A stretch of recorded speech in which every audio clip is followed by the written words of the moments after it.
anticipated the long weekend and ended up waiting for half a day to get on the bus. It was late when I got off San Juan, so ended up eating a seafood feast and just rest at my hotel.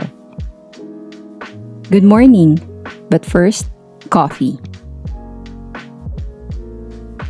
Walk around ELYU, then swim.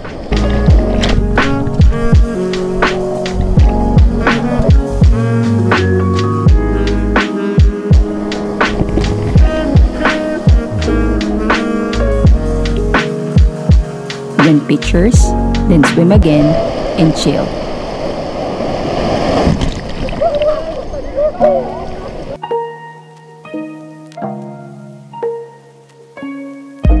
Ate lunch, had coffee,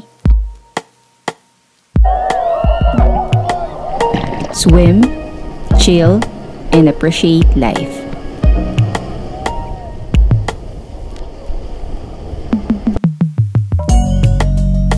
Then explore other places near ELYU.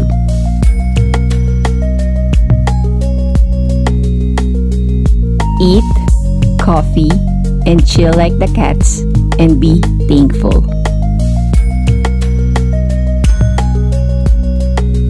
Transferred to a famous boutique hostel.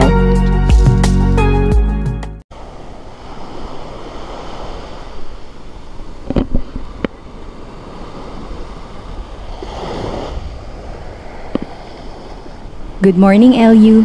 Wave check. But first, breakfast and coffee.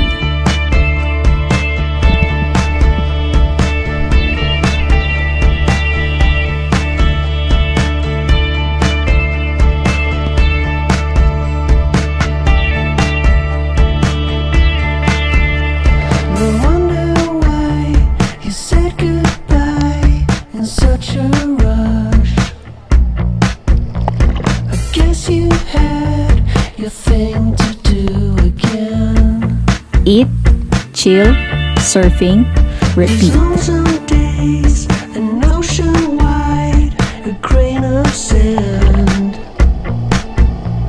goes on and I can't reach you now. We're forever lost together. There's nothing we can do. Our last endeavor against the weather has broken us. If you want a chill over the weekend vibe, visit ELYU, and it doesn't necessarily need rock hard party drinking to enjoy.